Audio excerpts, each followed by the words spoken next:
starts right here. Let's dive in. Welcome to another exciting episode of the Quietly Confident Introvert Show. I'm so excited that you're here joining me again, and I've got some exciting stuff for you as well. So, if you're an introverted woman who is seeking to find empowerment in business and leadership and harness your strengths, you've definitely come to the right place. Today's topic, we will be diving into how to develop quiet confidence to build and scale your business. But why is it even more exciting? Is because today I have got a guest, and I'm always excited when I can have rich conversations. I'm actually even super excited because my guest today is Ruth Kudzi. So, Ruth is the founder of Optimus Coaching Academy and a well respected and successful coach, speaker, and author who has worked across sectors including leadership, career, and more recently, business and mindset. She has over 10,000, I would say that again, coaching hours and has completed hundreds of hours of training and coaching supervision. Ruth is a MCC level coach with ICF and is the course director and CEO. Before becoming a coach, Ruth was a senior leader in education. So I'm excited that years of connection has helped me to bag someone like Ruth to come on this show, a seven-figure business owner who is very, very committed to making a difference in the coaching world. We connected as coach and client in 2019. And as we go along and have the conversations, I might chip in a thing or two about how that made a difference to my journey. So prepare to be inspired and equipped with the knowledge that propels you towards a more courageous and conscious existence in your business and leadership. Stay tuned to this transformative conversation as I bring on Ruth. Hello. Hi, Ruth. So nice to have you. And when you were just introducing me, I think we met in April 2019. Yeah, you have good memory. Yes. Yeah. I was I, in an audience when you were speaking and I was really inspired. I remember it was in Greenwich. I went back to that hotel and I remembered, yeah. So Yeah. yeah, 20, so just over 5 years we've known each other. Yes, and not just that, just before the period for the thing that changed the world and things Yeah, and, yeah, and how we lead, how we do business, and that has for me, I noticed that it also impacted how you change the way you do things because the way I knew you is different now. So basically, that's why we're excited because you'll be sharing something with us about your business journey. As you I've only given a snippet of introduction about yeah. you, so you'll be giving a bit of tell us a bit more about yourself, but also about pivoting, because I think there is a way that you have done it and also kind of reintegrated and fused things together the way I see it. So tell us a bit more. So I've been coaching for, gosh, I mean, well over probably like 15 years now. And I started my own coaching business just over 8 years ago. Well, I got my first paying client just over 8 years ago. So I was kind of, pandering in and out for a bit. And I originally started doing career and confidence coaching, but quite soon, people coming to me for business because I used to be a business teacher, so I know the basics of business and I had some business experience. And so I transitioned then really naturally to doing more business coaching, but still on the kind of mindset piece. And that's really what I did. I grew memberships. I had masterminds, I did courses, I did retreats, and that was really where I was. But probably from before I started that business, I remember going to do some coach training. And so I'd had training in my work, I'd had training from external to my work, but I'd never had accredited training. And it was really important to me from an education background to have, the accreditation. I did my research and found out about the ICF. I remember going through this training, and I remember being really disappointed, if I'm honest, because I've got a background in psychology. So I've got a degree and a master's in psychology. And I didn't feel that there was any depth to what they did. And equally, there were hundreds of you in a room, and I didn't feel there was any connection. Because even though I present as extrovert often, I'm really in the middle. And so going into a room with 200 people that you don't know and practicing coaching with them kind of on many occasions didn't feel great to me. And I did feel quite disengaged from the course. It planted a seed. And it planted a seed of, I think there's an opportunity here to do something different in this space. And then that seed had a bit more, was watered a bit when I did a postgrad at university that was brilliant, but it had such low completion rates. There were 35 in the class, and I think there were about 10 of us that finished.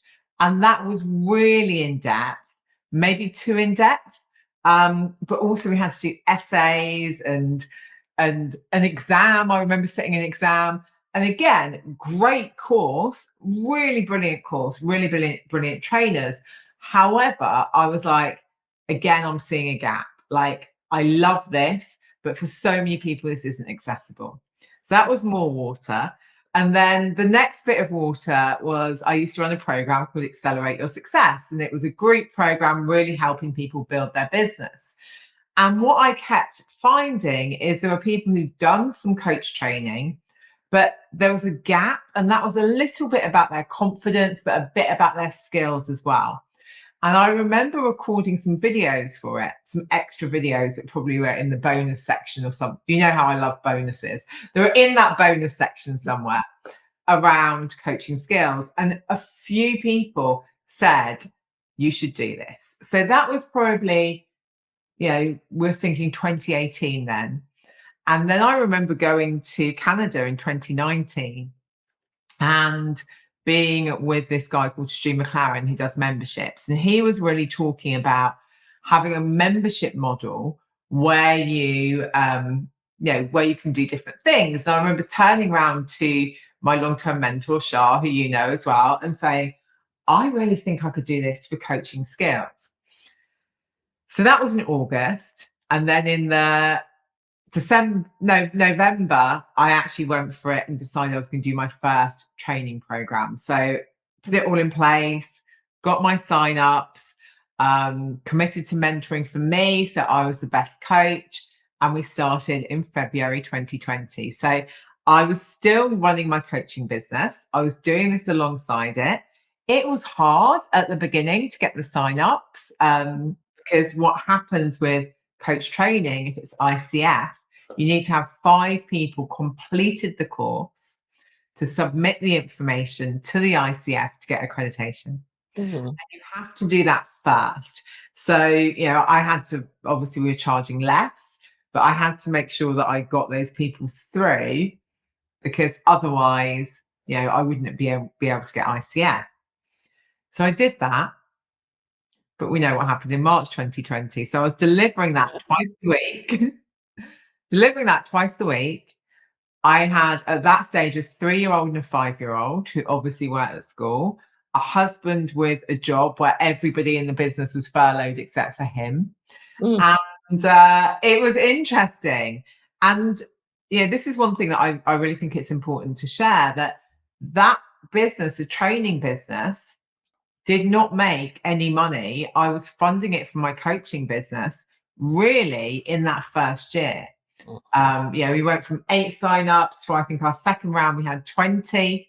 But I invested a lot. I'd invested in mentoring for me. I'd done all of the ICF stuff. I'd invested in additional training and my time. I was spending at least 5 hours a week on this. My time was really limited. And I think it's a really important thing to share, because so many people think, oh, it's overnight. And it's like, it's not overnight. It is. I saw a post on LinkedIn just about this before as well. people expect as well, if you're a coaching business, Yeah. it's just you. Mm. And maybe we've got a bit of support. Maybe we've got a VA, or we've got someone who helps on our podcast, or whatever it may be. But when you've got a training business, and especially as we grew, we needed to add more staff. So Mm. 2021, we nearly 10 times our revenue, which was Mm. massive. And that brought so many lessons. And I think it taught me so much about myself, because I didn't make the right hires. I didn't have the best recruitment process. I didn't have my eyes on the figures. We got through it because our content was good and because I was there to mop up any problems. But Mm. it was hard. It was hard in my nervous system. It was hard, it was hard in so many ways. And since then, we've consolidated and grown again. Mm. And now we're in a really great position. But, it takes time. So, Yeah. it was great, to have our first 7-figure year. It was something that I never, ever really believed that I could do. Mm. But 7 figures in revenue isn't 7 figures in profit. Yes. We did have a year where we dipped in our profitability, but I still paid myself. Now, this is something that people don't realize. Like, your profit, when Mm. you do your accounts on whatever day, you look at profit on a set day. Yes. Overall profit may be different, and obviously, like, you're looking at long-term profitability, usually above short-term profit. So sometimes, especially with that business, we dipped for 6 months. Actually, we dipped for 6 months. We recognized why, we sorted it out, and then we took ourselves out of it. So I was paying myself a wage, and I think that's really important to know, because often we go, oh, a business isn't profitable, we can't pay ourselves. How you can pay yourself if it's a short-term thing. If that was, or if you're doing a product-based business, fashion businesses don't turn profits for, I think Victoria Beckham took 20 years, did she? Something crazy. I don't know. Sometimes she feels too young, but I know for certain that prior to Twitter being taken over by Elon Musk, Twitter had done 14 years with no profit. Yeah. So, and interestingly, they still got taken over based on, well, I guess venture capitalists and things who are eccentric can do that. So there's an element of there's a lot to package in what you've said, in terms of if someone were holding a pen, which I was, and then drawing a kind of map of the journey and going along. You talked about seeds. Yeah. And the seed was planted 5 year more years, a couple of years before it took place, before you actually delivered it. And then you talked about the gaps. You started noticing the gaps, and those gaps were watering the seed that was within, but it was also aligning with your development as you were growing as a person, growing perhaps in your courage, your confidence, your leadership. You began to use those things to water the seed, basically. But then you went ahead and thought, because I always say to people, bet on yourself. Yeah. And you invested heavily, because all the way to Australia, Oh, I think I remember those times, all the way to Australia, all the way to big investment, because I know too, and it's not small investments you make to work in that circle of mentors, yeah. and also continuing to invest. It's like recognizing that the foundations that you need to build upon need to be strong, need to be solid, and it's taking so much. Um and I can see a lot as you've been talking how you recycled. And when I talk of recycle, you Mm. recycled learning from success, learning from failure, and replanted it back into the ground. It's like the trees there and you cut it. But that brings me actually to the next question, because I like how you had already started dealing with that, which is the myths around what it takes to build a Mm. big business, what it takes to build a successful business, because there are so many myths out there and there are so many Instagram pictures out there that are not real about the realities of it. Yeah. And not paying yourself, having to develop yourself. Tell us more, a bit more about some of those myths that you had to really work on. I mean, the overnight success, the fact that it wouldn't happen for people like me, because Mm, a lot of the people you see online, especially when I started, they didn't have children. And mm, so, or they were men, right? So they might have had children, but their wife was at home. And that, mm, does tend to be that stereotype. Or this idea that we have to be doing things a particular way. So I did do video, but I didn't do a live video every day. Lots of people did, or they went networking, or they so there's this idea that there's one way that's going to work for everyone. And I always say, if one way worked for everyone, we'd all do it. It's about finding your way. And I think for mm, me, I did invest. I went to the US, I went to Canada, I went to Australia actually in 2019 after I'd been in Canada that August. I'd already made the decision I didn't want to do that travel because I was like, and then the world closed down. I was like, was it my fault? Because I recognized that for me, I wanted to be around for my daughters. That was really why I built my business in the first place. And so I was like, well, this just isn't congruent. I don't want to be away from them. I miss too much. And it was great being in those rooms, but it was like, there's always a cost. Yeah. And so I was thinking about this today as well, because I guess the way that I've built my business, yes, I go on things like this and people know, oh, okay, she's done well. But I wouldn't think that you would necessarily know that from looking at my social media. Um, yeah, like I'm not talking all the time about money or success. And I definitely, that's not, it just didn't really resonate with me. Although for a time I did that because I thought that was what I should do. mm, So I do talk about it sometimes, but it's just that I've done it in a different way. So I mm, people talk as well about being in masterminds, investing really heavily. And I have fallen into the, investing a lot of money in some things that probably on reflection were not the right things for me because I thought I should be in the room with those people. But what I recognize, I am in a mastermind now, and it's not like the internet famous people. mm, I'm not really in those gangs. And I think that we see lots of people, don't we, online, and they're always, they're always out, they're always doing things. And especially if we've got young children or we've got caring commitments, or actually we find it really difficult and challenging to go and meet new people, we might be thinking, well, how can it work for me? And I think the real message that I want people to take away is, again, it's on your terms. So, of mm, course, we need to have a way of getting in front of our ideal clients. We need to be able to convert them. We need a great offer. We need to be delivering on that offer. But there are so many ways to do that. And I think the big thing for me was I did go through a stage of getting all of those courses. We see these kind of, and it was mainly US basically. These US people like, this is how we do this. This is how we do that. yeah. This sounds great. And you buy the course and then you just feel guilt and shame because you never did it.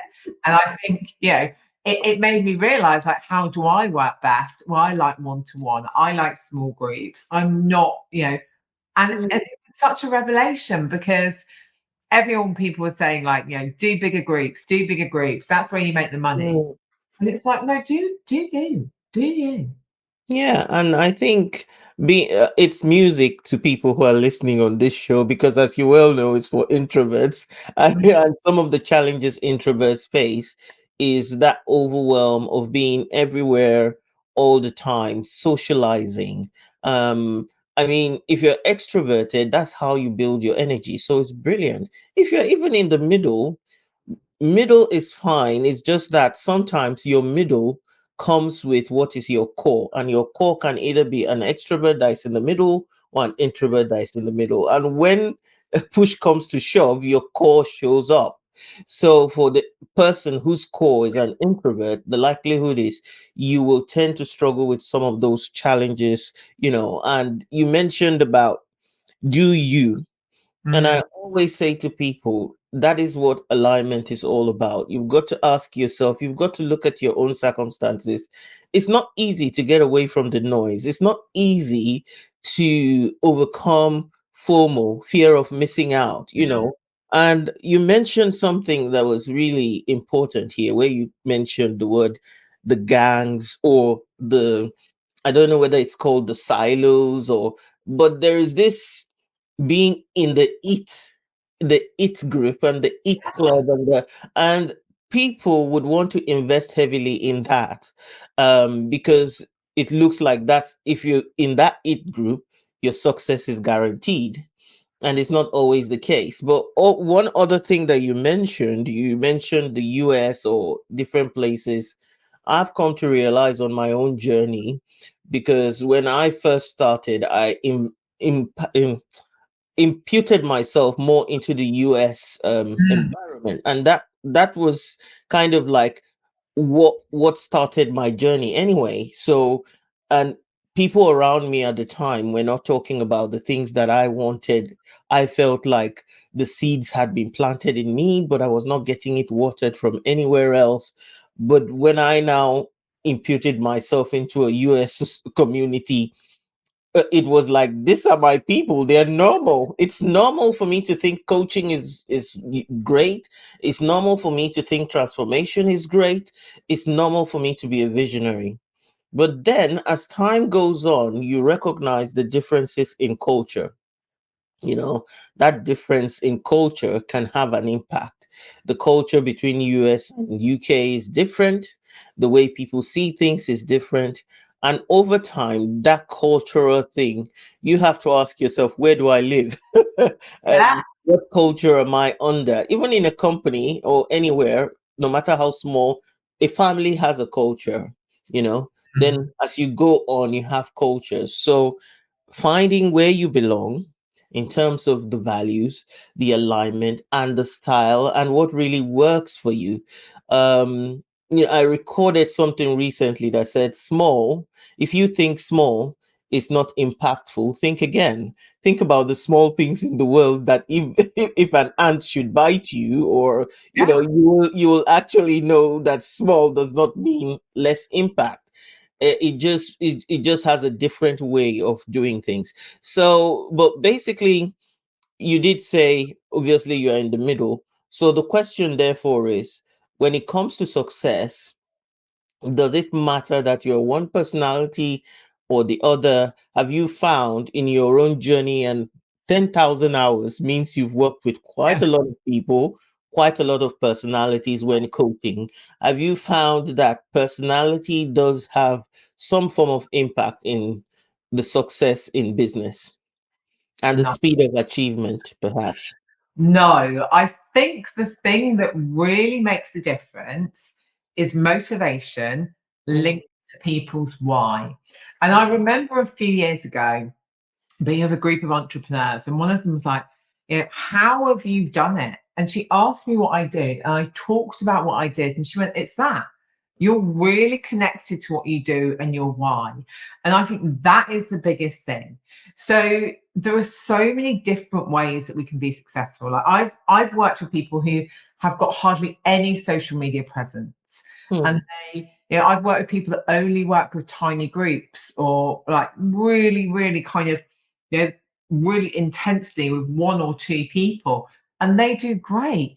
And I think that we have this idea, because the people that we see who are the most popular, so we see people with thousands or millions of followers on Instagram or on Facebook or loads of comments, and we perceive that that means that they're more successful. But mm, it doesn't always. It doesn't mean that they're always going to be earning more money. So I mm, think that we really need to understand that bigger isn't always better, louder isn't always better. And it is about what you offer as well as how you market. And mm, that is about the way that you do it. So, you can be And I'm a personality profiles trainer, although I do think that we've got flexibility in our personalities too. Mm, We've got our preferences, but we've got flexibility. And yeah, I mean, people who are type D, for example, on DISC tend to be mm, driven, direct, goal focused. Sounds great. But they can also, they can also overwork. They can also be quite blunt, which means that they can impact relationships negatively. So yeah. they can find social media challenging, for example, because they're like, what's the point? How do I know what the outcome is? So Mm, every different type is going to have struggles. They're just going to be different struggles. So mm, you've all got strengths, you've all got struggles. And I think people think that entrepreneurs are a particular type, but that's because the entrepreneurs that you see making the most noise are of a particular type. There's so mm, many others. They're mm. all quiet entrepreneurs. And I always think it's the quiet ones that we need to watch because they're probably observing. And they're Yes. the ones who've got, they've got a lot of money, like a lot Yeah. of minds. They're sitting there observing and they're making the billions, aren't they? Indeed, and I think that quietness and that focus. For example, we have the richest man in the world, a couple of years back, Warren Buffett. It's Mm. that we all he's known to be an introvert, and basically he just sits behind the scenes and does the watching. And when people are screaming about things crashing, he's investing. When people are screaming about things working, he's not investing, so, and that's how he built his wealth over time. So I guess there is that point, and it's about maybe taking a step back from the noise. Like you rightfully said, we have personalities, but we have preferences. And Mm. sometimes those personalities dictate preferences.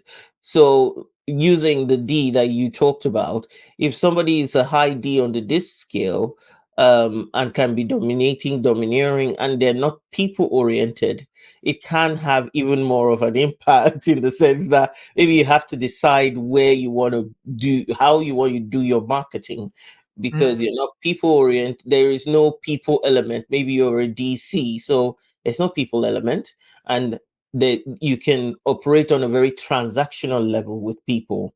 So being aware of that and knowing that you might not do as well in an environment where people need emotional connections helps you to think, who can balance me out?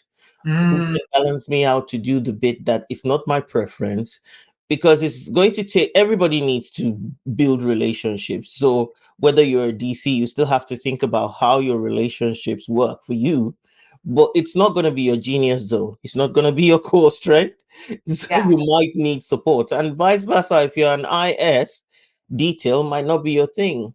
People, and running around people a lot, getting hurt by people. There will be a lot of things to pick up there. So it's not just like you said, rightfully so. It's not just personality, but there are preferences. There are ways of doing things. There are types of businesses that you might find easier work for you than another person. Experience that you've had in the past. For example, I tell people that if I had to choose from when I was younger what pathway to take, I would have probably read psychology. Mm. But because I'm somebody who is not really, I'm more a bigger picture person, reading accounting and auditing forced me to learn the skills of looking at detail. Mm. And yeah, I wouldn't change that because that has helped balance out things in a sense. So sometimes we think we've taken the wrong pathway, but all things work together to come in harmony later on. As long as you can infuse them, you can. And I bring that into my work, like when I work with organizations, that knowledge that I have of what's happening behind the scenes and how process and people relate makes all the difference. So basically, the things that you've said are so insightful for somebody who has climbed up the ladder in terms of success. The other thing I heard today, someone said the goal is not to win or lose. I don't know if you've heard of Alex Horimozi. I'm pronouncing it Horimozi. Yeah. Yeah. And he did that So that everyone's trying to get on. yes. So he's interesting, and he says the goal is not to win or lose, but to stay in the game. And he kind of, when he explained it, I thought this is brilliant because Simon Sinek talks about playing the infinite game. And he says that finite versus infinite. So the finite game is to think about life in win or lose scenarios. That's what Alex is saying. But if you're thinking of the infinite, if you're married, the game is not to win or lose in marriage, it's to stay married, right? Yeah, definitely. And if you're working on your health, the game is not to try to win or lose on health, it's to stay healthy. So he said in business, you need to be thinking, when you're thinking infinite, you should be thinking it's not just win or lose, it's actually staying in business for as long as you can stay in business. And that changes the psychology. So I wanted to ask you then, how have you built your confidence to keep going, to stay and play? Because it looks to me like you're playing the infinite game more than the finite game from the things you have shared. So how have you built your confidence to do that? I think a few things. So first of all, seeing that it's a process. Yeah, I'm a coach anyway, so I know. So, really thinking about what are those simple things that I can do, thinking about who I surround myself with. And, we always say like the 5 people. I mean, I surround myself mainly with my family and my close friends. That's it. I do have business friends. I have got great business friends. I've got some great relationships, but actually I'm much more about family and close friends. So those people who've always got your back, but you might not be talking business with them. Yeah. So having some business buddies is good, but actually having your core of people, I think, is even better. Asking for help. Asking for help helps you build your confidence. And I think there's something about that infinite game and that longevity and going, I'm still here. That's really helped.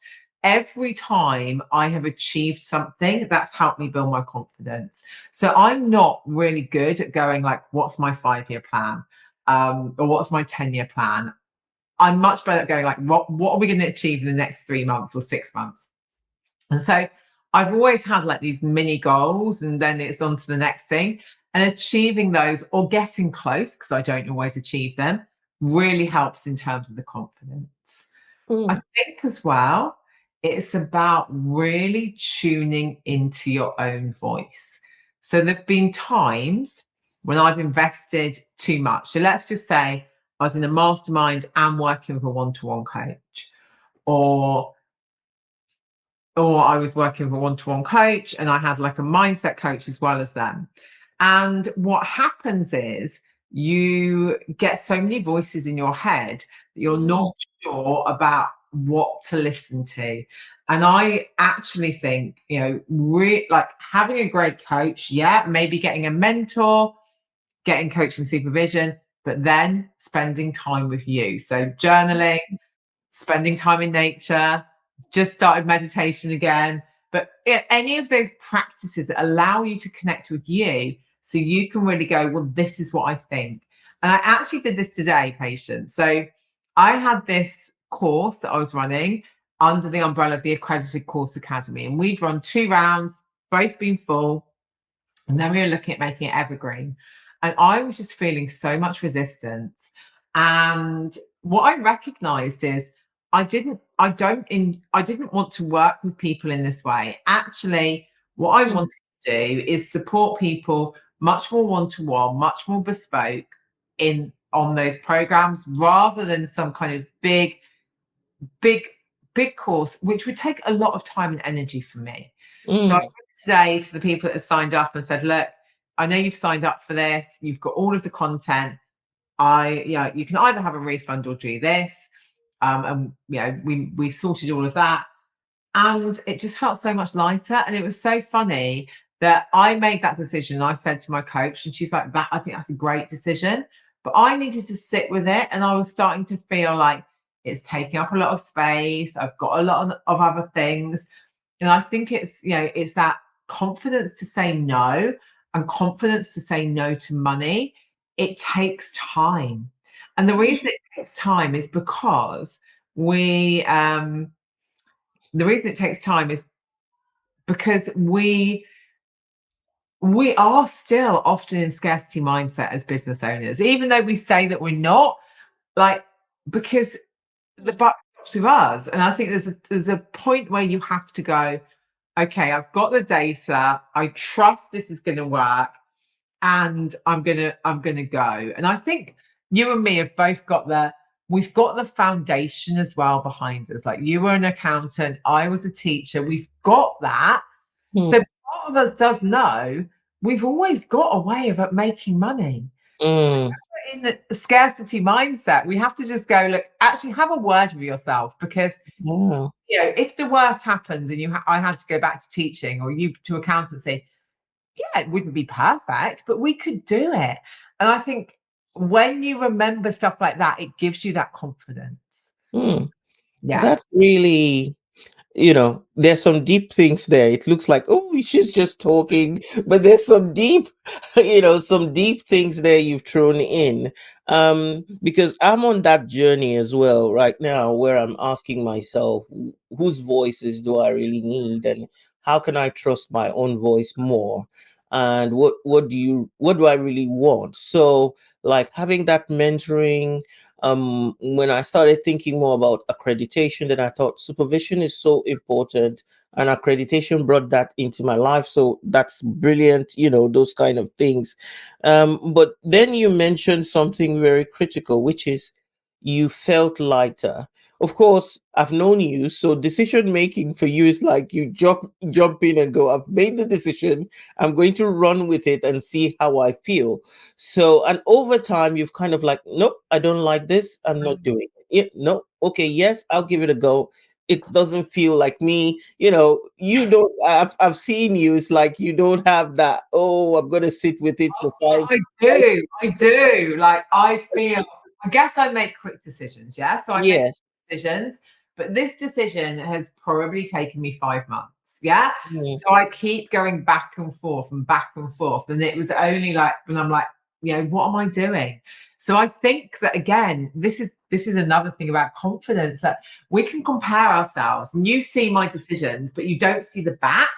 And this is one thing that I'm really like, I don't really compare myself to anyone anymore. Part of that is because I don't play the games, because I don't have the time or energy.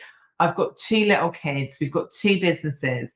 We've had so many things that have happened to us since 2020 as a family, has meant that we don't have the cognitive space. And I know you get this now. Like, but, there's been things that we've gone through that have been significant. So then you go, actually, what's the point? Like, the reason we're doing this is to help others, so that we're happy.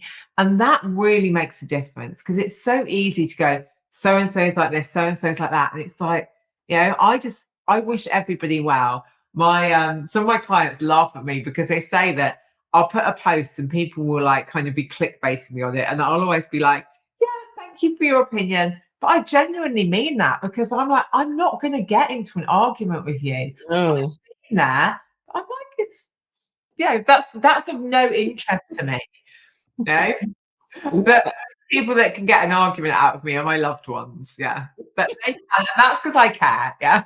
Like my mom used to say, pick your battles. She said, pick your battles. And I'm glad that that's what you're doing, even in the online space. We have to pick our battles. We have to pick. And you talked about no comparison, not playing the game. I did a speech a couple of months ago, and I was saying to people, if you're not leading your life, you're being led. Yeah. So whether you like it or not, there are games being played, and you can be you can get involved in that game without thinking. And so having that thinking process is kind of like useful to know, do I want to be in the game or do I want to stay out of it and play my own game? And that has that shows how, from your point of view, building confidence. And you talked about happiness, and really that kind of segues me into your book, your book that you wrote recently, which I came for the launch, where Yeah. how It's a to year feel, ago. yes, It's already, I know. probably about this time a year ago. So you talked about happiness and you talked about feeling lighter. And I always saying bringing ease to one's life is you have to step back and ask yourself, how do I create ease? So when it comes to feeling good, yet staying ambitious and driven, I was looking at the book and thinking this is good information here on how you can think about your life in a holistic way. So you have stayed still ambition and driven, but you've written that book because in the midst of it, everything you've said so far kind of aligns with it. So share a little bit about feeling good, still staying ambitious, still staying driven regardless.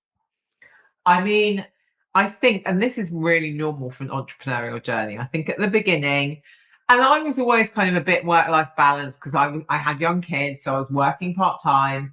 And then, we got to that year where we 10 times the revenue and I was working too much. And I've always been really aware of well-being. Like I studied psychology since I was 16, so 30 years. So I know the impact that stress has.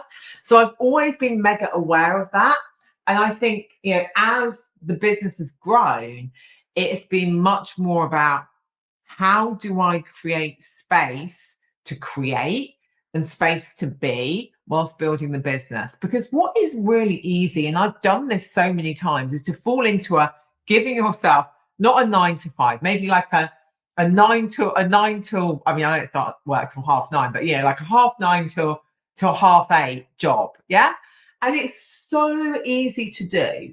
So I think one of the big things for me has always been like, how can I build this and model this for my children and for others? So I do have that lifestyle piece. I actually got up at 5 a.m. today and I'm really flagging because usually I get up at 6 and I was just awake and I'm like, I'm going to get up. But my husband was like, Ruth, I think 5 is too early. I'm like, yeah, it is. It's not, it's not me. But I like to get up at 6. I like to do a bit of exercise. I've got into meditation. I like to journal. We like to go for a walk in the morning. So we always go for like, between half an hour and an hour walk. I like to have balance. And I think that we forget this. And I think that sometimes it takes us to get to that point where we're kind of close to burnout to go, this isn't working. So, it is for me about coming back to the why, the happiness, the balance, your whole life, not just your business life. Hmm. Yeah, that holistic 360 degrees, I think the book covers the 360 degrees very well. In fact, it starts with it. It starts you looking and actually breaking, breaking it down. And I think if I think about if you want to carry a heavy load, you have to think about how much muscle you've got, Mm. so, so it's not the load you start with. You probably can go and poke the load a bit and go, that's heavy. Okay, let me check my guns here. Is it possible that I can? And then you start lifting and you start testing to see what is. And you might get to a certain point and you go, no, that's it. I don't really want to build more muscle, and maybe that's the wrong load then. So what's the next level down that I want to be lifting? Except if you're a bodybuilder and you want to go to the next category. And so we can relate that with business. What's the level? What's the size? What's the um what size do I want? Do I want more complexity or simplicity? Because everything has its own energy and has its own, and you have to then be realistic and go, what's my capacity Yeah. to achieve this? And if there is a gap, I know that the book also looks at that in a way, like those 1, 2, 3, 4 steps of you evaluate yourself, and then you make the allowances and make the adjustments that you need to make. So being happy, being balanced. I always talk about life work balance. I think we've got it wrong because of all the ways generations have done it. It's work-life balance. So it's like put the put the cat before the horse. Yeah. Yeah. So that's exactly what we're doing. We put the cat before the horse. You need to put the horse before the cat. And so you have to think, can the horse pull the cat? Mm. Before you, but we do that. So, and that's so important. So, as we come to round off, there's a lot of wisdom you shared, and we want you to distill it for us so that we remember it and go 1, 2, 3, or 1, 2, 3, 4, 5, either 3 or 5 points that you can leave the audience with. I'll do 5. So first of all, remember that it is the only person that you're in a race against is yourself. And think about doing so in a way that is sustainable. It's like the infinite game, the infinite race. So you don't have to run fast. You can take breaks. So just really thinking about what that is. Mm. And then the second thing that I say is think about who you surround yourself with, and and that includes the relationships that you have with friends and family. They're so important. Mm. Third thing is you don't need to be in any cliques. You don't need to be on the yacht. You don't need to do any of that if that doesn't resonate. If it does, go right ahead. Mm. Fourth thing is be open to the seeds and the wisdom that they're giving you, because they will find a way of letting you know where to go if you're listening. Mm. And that leads into my final point. Learn to trust yourself and what your body and your mind and your thoughts are telling you.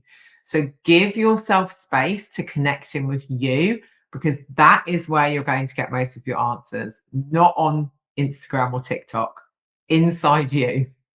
Now those are fantastic, brilliant, remembering to take breaks and run your own race. Then the who is around you, who you're surrounding, and making sure it's important that it's not just business, it's family, because some people sacrifice family for business, or those relationships. And then also in that same way, not the cliques, not the gangs, not the insta famous groups, but the right groups that fit in, that almost feel like family. Yeah. And then listening is I'm not surprised you brought in listening, because that's the core coaching. But you're listening, to yourself, to the wisdom that comes from within you, and the experiences and those what that is teaching you. I always say, change your inner critic into your inner sage. And that is working with yourself over time. Your inner critic begins to become a sage and go, yeah, you got this, girl. You remember those experiences. So that then leads to the last one, which is learn to trust yourself. The more your inner critic becomes your inner sage, the more you can trust yourself to deliver, or to let go and know that it will all be okay. So we've really enjoyed and gained a lot from the sessions. Thank you so much for coming on board. We appreciate it. Thank you so much, Ruth. Thank you as always for having me. It was a delight. Thank you. And thank you so much for listening as well. As usual on the show, we usually share a quote or two. And when there's an author on the show, Ruth doesn't know I'm doing this, I always find something from what they have said. So I did do a bit of reading of her book, and I picked up a statement that she made, and it kind of summarizes all she has said today. So this is something that she's written in her book, and she says, if you want to feel better, it isn't all about sacrifice. I'm a big believer in working with the pleasure centers in your brain and looking at positive behaviors rather than the negative ones. So, isn't that a good way for us to think about things, and look at the positive sides of life, and also recognizing, as she said, neuroscience, psychology, the pleasure centers? And I do have something for you. If you feel you want to check out how you're handling overwhelm and the different parts of your business, I do have a quiz called Navigate Overwhelm Like a Pro. So it's basically you want to discover your strengths as well as your struggles. And the only way you can do that sometimes is by taking a quiz to understand, I'm so genius at this, let's leave this alone. Or maybe I need to fix this or find somewhere. So the quiz will be attached at the end and you can go ahead and take it. But also, there's so much about Ruth and links that you can get in touch that would be in the notes as well. So thank you. I'm so glad that you've joined me today for these rich conversations. And if you're ready, obviously, to unlock your introvert strengths, cultivate quiet confidence, and embrace courageous leadership to propel your career or business forward, why don't you connect with me? Let's have a chat and see whether I'm the right person. Either way, I'm glad that you joined us today. Let's say thank you again to Ruth for joining us. Thank you so much, Ruth. And take care and God bless. Thank you for tuning in to another episode of Quietly Confident Introverts. If you found today's discussion valuable, please subscribe, rate, review, and share the podcast with others. You can also connect with me, Patience Ogunbona, at the Visionary Introverted Woman. Until next time, stay confidently introverted.